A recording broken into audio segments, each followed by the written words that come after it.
തുടരാം. ജി ദേവരാജൻ, ഇക്കാര്യത്തിൽ സ്വാതി മാലിവാളിന്റെ പരാതിയുമായി ബന്ധപ്പെട്ട വിഷയത്തിൽ ആം ആദ്മി പാർട്ടി എടുത്തിരിക്കുന്ന നിലപാട് അതിനെ എങ്ങനെയാണ് ഫോർവേഡ് ബ്ലോക്ക് കാണുന്നത്? ഇന്നിപ്പോൾ കേജ്രിവാൾ പറയുന്നു, വെല്ലുവിളിച്ചുകൊണ്ട് ഞങ്ങളിതാ BJP ആസ്ഥാനത്തേക്ക് നാളെ എത്തുകയാണ്, ഞങ്ങളെ മുഴുവൻ അങ്ങ് അറസ്റ്റ് ചെയ്തോളൂ എന്ന്.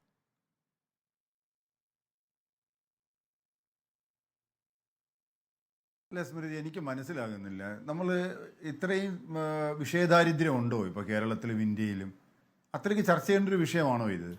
ഇത് ആം ആദ്മി പാർട്ടിയുടെ ഒരു ആഭ്യന്തര വിഷയം. അവരുടെ MP അവരുടെ ഒരു മുഖ്യമന്ത്രിയെ കാണാൻ ചെന്ന് കാണാൻ കഴിഞ്ഞില്ല, അവരെ പുറത്ത് പിടിച്ച് തള്ളിയെന്നവർ പരാതി പറയുന്നു. അത് ആ അർത്ഥത്തിൽ കണ്ട നമ്മൾ അത്രത്തോളം നമുക്കിവിടെ ചർച്ച ചെയ്യാൻ എത്രയോ സുപ്രധാന വിഷയങ്ങൾ കിടക്കുന്നു. രാജ്യത്തെ അനീതികൾക്കെതിരെ മുഴുവൻ ശക്തമായി പ്രസംഗിച്ചുകൊണ്ടാണ് ഇപ്പോൾ കേജ്രിവാൾ വോട്ട് തേടുന്നത്. പാർട്ടിയിൽ അവിടുത്തെ വനിതാ MP തന്നെ അനീതി നേരിടേണ്ടി വന്നു എന്ന് പറയുമ്പോൾ അത് വിഷയമല്ല, വിഷയദാരിദ്ര്യമായിട്ട് എങ്ങനെയാണ് വ്യാഖ്യാനിക്കാനാവുക? അങ്ങനെയൊക്കെ പറഞ്ഞ് നമ്മളിതിനെ അങ്ങ് വല്ലാതെ ഗ്ലോറിഫൈ ചെയ്ത് വെക്കേണ്ട കാര്യമൊന്നുമില്ല സ്മൃതി. അത്തരത്തിലുള്ള വിഷയങ്ങളൊന്നും അല്ല ഇതിനകത്ത്. നമ്മളിത് ഈ നൗഷാദ് അലി അദ്ദേഹം പറഞ്ഞ് നിർത്തി അവസാനം തന്നെ എടുത്താൽ മതി, അത്രയേ ഉള്ളൂ ഇതിനകത്ത്. അതായത് ഇക്കാര്യത്തിൽ BJP കാണിക്കുന്ന അമിത താല്പര്യവും ഡൽഹി പോലീസ് കാണിക്കുന്ന അമിത ഉത്സാഹവും, അതാണ് ഇതിൻ്റെ രാഷ്ട്രീയം. അത്രയേ ഉള്ളൂ ഇതിനകത്ത്. അതല്ലാതെ ഇത് ഇത്രത്തോളം ഒരു പ്രധാനപ്പെട്ട ഒരു ചാനലിൻ്റെ പ്രൈം ടൈമിൽ വളരെ കുറേ നിമിഷങ്ങൾ നമ്മൾ ചർച്ച ചെയ്ത് കളയേണ്ടത് ഒരു വിഷയമായിട്ട് എനിക്ക് തോന്നുന്നതേയില്ല.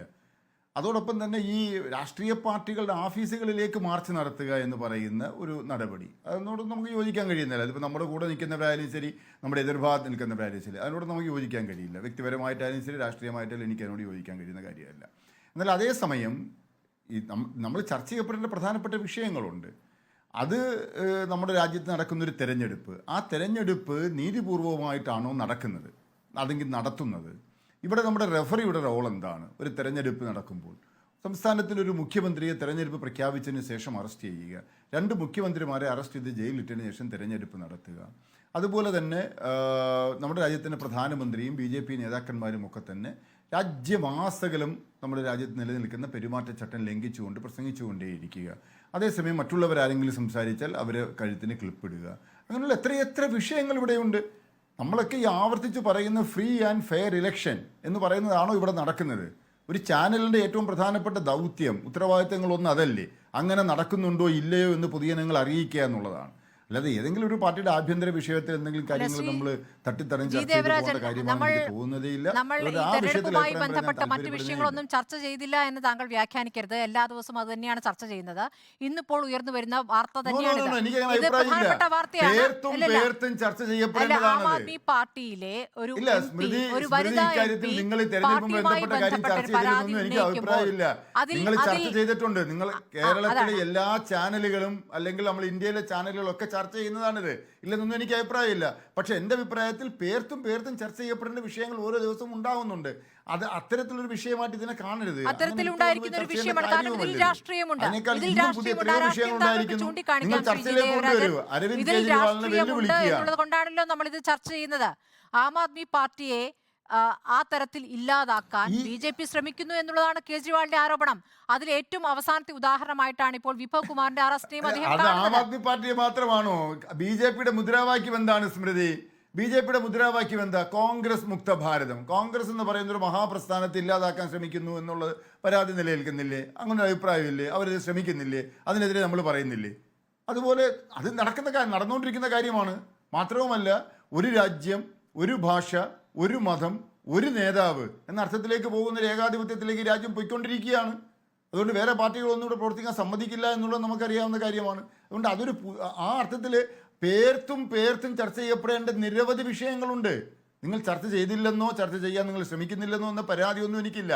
പക്ഷെ ആ ഗ്രാവിറ്റിയിൽ ചർച്ച ചെയ്യേണ്ടുന്ന ഒരു വിഷയമല്ലത്. കാരണം ഈ ചർച്ച തുടങ്ങിയതിൻ്റെ പിവറ്റൽ പോയിന്റ് അത് ആയിരിക്കരുത് എന്നുള്ളതേ ഉള്ളൂ. സ്വാതി മാലിവാളിൻ്റെ ശാരീരിക സ്ഥിതി എന്തായിരുന്നു? അവരുടെ ചവിട്ടിയപ്പോൾ അവരെ അടിവയറ്റിലാണോ ചവിട്ടിയത്, കാലിലാണോ ചവിട്ടിയത്? മറിച്ച് ഇവിടെ ബഹുരകക്ഷി ജനാധിപത്യം നിലനിൽക്കുന്ന മൊഴിയിലുള്ള കാര്യങ്ങൾ ഞാൻ ചൂണ്ടിക്കാണിച്ചതാണ്. മുഖ്യമന്ത്രിയുടെ സ്റ്റാഫിൽ നിന്നും മർദ്ദനമേൽക്കേണ്ടി വന്നു എന്ന് പറഞ്ഞാൽ അദ്ദേഹം പുറത്തേക്ക് വയ്ക്കുന്ന രാഷ്ട്രീയമുണ്ട്, അത് അന്വേഷിക്കട്ടെ. നീതിയുടെ അത് രാഷ്ട്രീയമുണ്ട്. അന്വേഷിക്കേണ്ടത് ആരെങ്കിലും അത് പറഞ്ഞോ? സ്വന്തം പാർട്ടിയിൽ നമ്മളൊക്കെ അവരോടൊപ്പം പാലിക്കപ്പെടുന്നുണ്ടോ അനുഭവം എന്നൊരു ചോദ്യം പ്രകടിപ്പിക്കുന്നു. തന്നെയാണ്. ഇല്ല, സ്മൃതി, ആ ചോദ്യത്തിൽ അങ്ങനെ പറഞ്ഞു പോകരുത്. അങ്ങനെ പറഞ്ഞു ആ പോകരുത് വിഷയം തന്നെയാണ് എനിക്ക് ചർച്ച താങ്കളോട് പറയാനുള്ളത്. ആ വിഷയം അന്വേഷിക്കണ്ട എന്നോ ഇല്ലില്ല, ആ വിഷയം അന്വേഷിക്കേണ്ടെന്ന് നമുക്കൊരു അഭിപ്രായം. ആ വിഷയം അന്വേഷിക്കുന്നുണ്ടല്ലോ, അന്വേഷിക്കട്ടെ. ആ വസ്തുതകൾ നിരത്തുവാൻ ആം ആദ്മി പാർട്ടിക്ക് കഴിയും. അവരതിന് കേപ്പബിൾ ആണ്. അവരത് അന്വേഷണ കമ്മിറ്റിയുടെ മുമ്പാകെ അല്ലെങ്കിൽ പോലീസിന് മുമ്പാകെ തെളിവുകൾ കൊടുക്കട്ടെ, അതതിലേക്ക് വരട്ടെ. പക്ഷേ ഒരു ബഹുകക്ഷി ജനാധിപത്യം നിലനിൽക്കുന്ന ഈ രാജ്യത്ത് മറ്റു പാർട്ടികളെ ഇല്ലാതാക്കുവാൻ ശ്രമിക്കുന്ന ഭരണകൂടത്തിൻ്റെ ശ്രമം, അതിനുവേണ്ടി ഭരണഘടനാ സ്ഥാപനങ്ങളെ ഉപയോഗിക്കുന്ന രീതി, അതുപോലെ തന്നെ ഒരു തെരഞ്ഞെടുപ്പ് നടന്നുകൊണ്ടിരിക്കുന്ന സാഹചര്യത്തിൽ രാജ്യത്തെ പെരുമാറ്റച്ചട്ടം ഒരു പാർട്ടി പരസ്യമായി ലംഘിച്ചുകൊണ്ടിരിക്കുന്നത്, അതിൽ ഈ പറയുന്ന അറസ്റ്റുകൾ ഉൾപ്പെടെ ഉള്ളതുണ്ട്. ഇപ്പോൾ വൈഭവ് കുമാറിനെ അറസ്റ്റ് ചെയ്തു എന്നുള്ളതല്ലല്ലോ വിഷയം. അരവിന്ദ് കെജ്രിവാളിനെ അറസ്റ്റ് ചെയ്തെത്തിട്ടില്ലേ? അവരുടെ ഉപമുഖ്യമന്ത്രി ജയിലിനകത്തല്ലേ? അദ്ദേഹത്തിൻ്റെ ജാമ്യം വീണ്ടും നീട്ടി കൊടുത്തുകൊണ്ടിരിക്കുകയല്ലേ? ഇപ്പോൾ ജാമ്യം കൊടുക്കുന്നില്ലല്ലോ, അദ്ദേഹത്തിൻ്റെ റിമാൻഡ് നീട്ടി കൊടുത്തുകൊണ്ടിരിക്കുകയല്ലേ? ഇതൊക്കെ ചർച്ച ചെയ്യുന്നില്ല എന്ന് ഞാൻ പറയുന്നില്ല. പേർത്തും ചർച്ച ചെയ്യപ്പെടേണ്ട വിഷയമാണ്. കാരണം ജനം അറിയണം, ജനം അറിയേണ്ട കാര്യമാണ്. അല്ലാതെ ആഫീസിനകത്ത് കടന്ന് അടിയുടെ കാര്യം മാത്രം അറിഞ്ഞിട്ട് അതായിരിക്കരുത് പിവറ്റൽ പോയിന്റ് എന്നുള്ളതാണ് എൻ്റെ അഭിപ്രായം. അതുകൊണ്ട് ആ കാര്യത്തിൽ അഭിപ്രായം പറയാൻ ഞാൻ ആളല്ല. എനിക്ക് എൻ്റെ അഭിപ്രായം പറയാനും അതിൽ മാറി നിൽക്കുകയാണ്.